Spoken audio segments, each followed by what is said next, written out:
इसीलिए सबक ठेका दिए थे कि आपकी जिम्मेदारी है कि बहन जी कहे तो नहीं कि हम गठबंधन में नहीं आएंगे, अकेले लड़ेंगे, लेकिन कहीं आ ना जाए इसके लिए पहले तो तैयार रहो।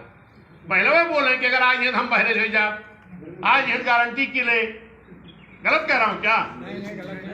तो ये सब मिले हैं कि भाजपा, सपा, कांग्रेस सब एक मिले हैं और सब मिल के खाली बीएसपी पीछे पड़ा है। लेकिन अगर सबका हित सब समाज का है, बीएसपी में है, इसलिए मैं सब समाज के लोगों से निवेदन कर रहा हूं कि आप सब लोग एक होकर के ईमानदारी से जितना बहन जी हमको काम बता रही हैं उतना कैले ही सरकार बन जाए।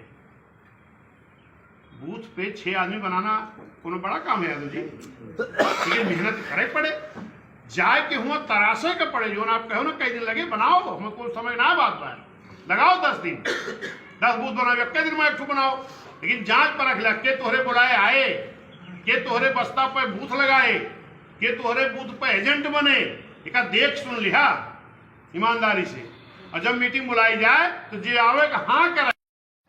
ममता दीदी की गारंटी पूछी नहीं, जयंत चौधरी की गारंटी पूछी नहीं, फिर अकेले बीएसपी गारंटी पूछने वाले कौन होते हो?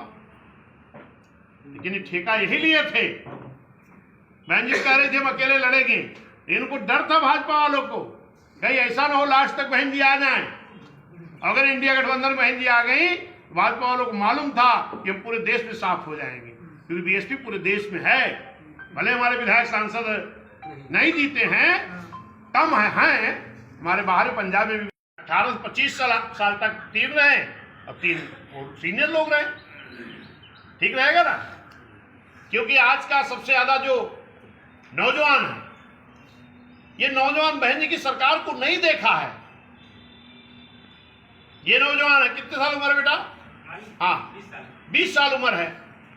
अब इनसे अगर पूछोगे कि बहन जी की जो 7 की 12 की सरकार थी, उस सरकार में क्या जलवा था, ठीक क्या बता पाएंगे? क्योंकि उनकी उम्र तो 3 साल थी 7 में, 2007 में इनकी उम्र 3 साल थी, और जब सरकार 12 में चली गई तो इनकी उम्र 8 साल थी, तो 3 साल 8 साल में ये सरकार में अपना जलवा कैसे देख पाते?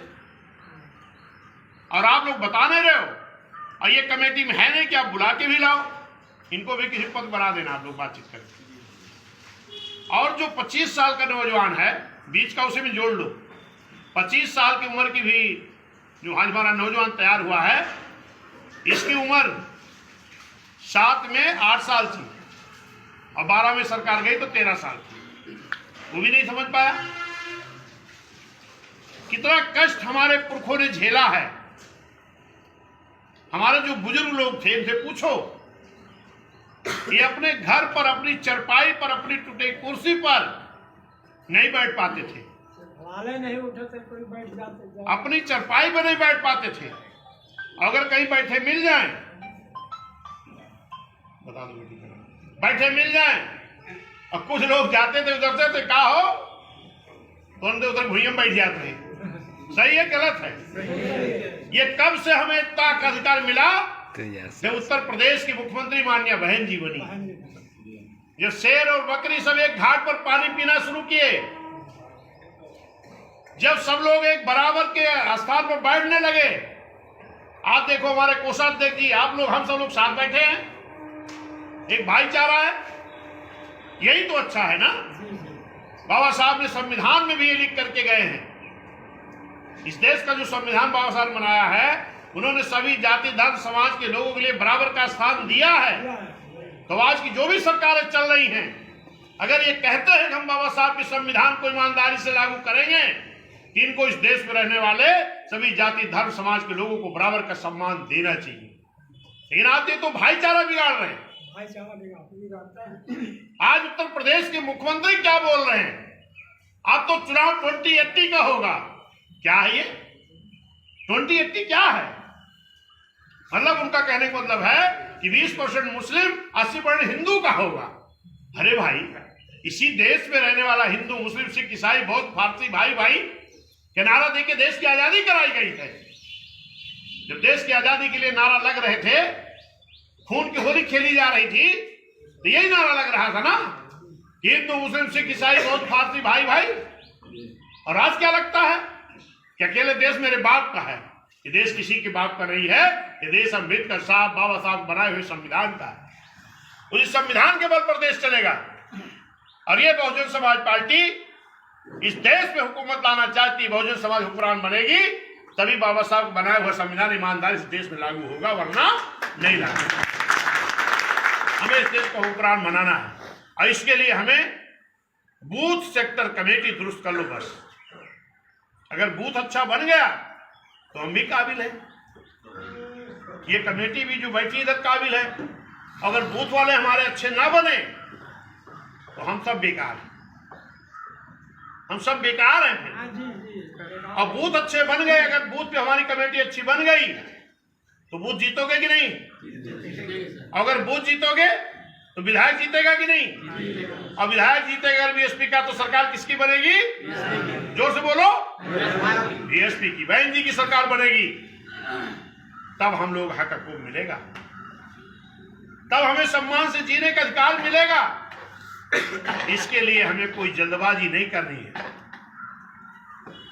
हमें भी चौराहे पर जो भाषण देते हैं वो हमारे पक्ष में नहीं बोलेंगे।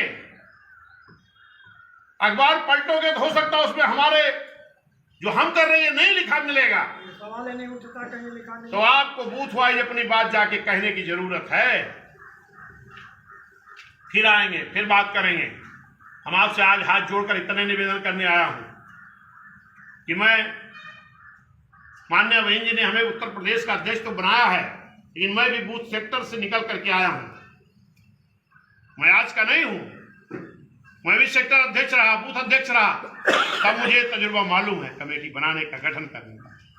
और मैं आपके बीच में एक दिन भी नहीं बैठता हूं। हमारे गीतकार साथी कह रहे थे, सही कह रहे थे।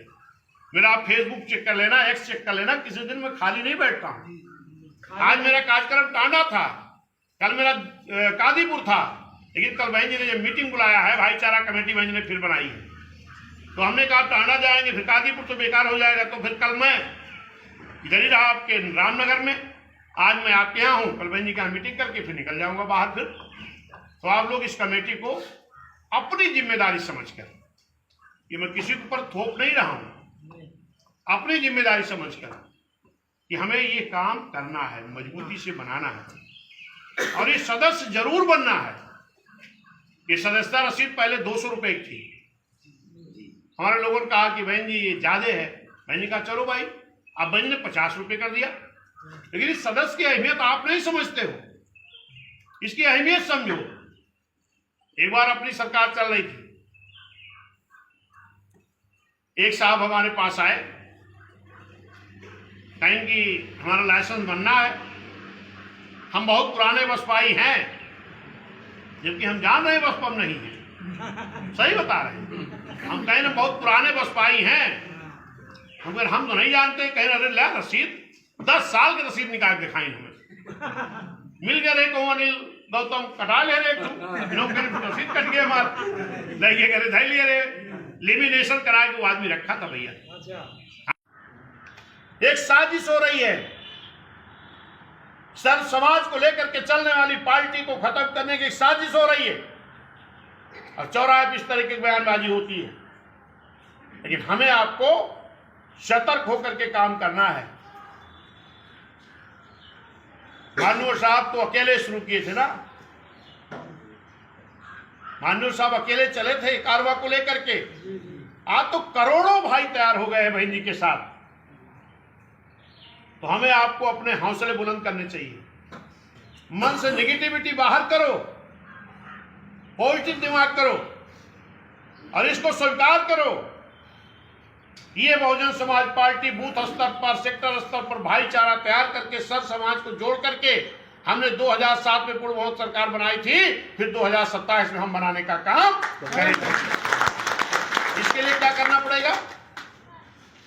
आप देख रहे हो ना, किसी की मीटिंग में चले जाना, माला तो मंच पर रहने वाले लोगों के गले में पड़ता है ना, लेकिन यहाँ भीड़ में बैठे वाले लोगों के गले में माला है कि नहीं है? क्योंकि इसके हकदार आप ही हो। अगर ईमानदारी से आप बूथ को गठन कर लो, जो बहन जी ने कहा है, एक बूथ अध्यक्ष, दूसरा बूथ उपाध्यक्ष, तीसरा संगठन सचिव, चौथा संगठन सचिव और पांचवा संगठन सचिव, यानी एक अध्यक्ष, एक उपाध्यक्ष, 3 संगठन सचिव। और जो सेक्टर कमेटी है, एक सेक्टर अध्यक्ष, एक सेक्टर महासचिव, जितने बूथ उतने सचिव, इतने गठन करना है। तो एक बूथ पर कितने लोग हो जाएंगे? कितने हो जाएंगे? 6।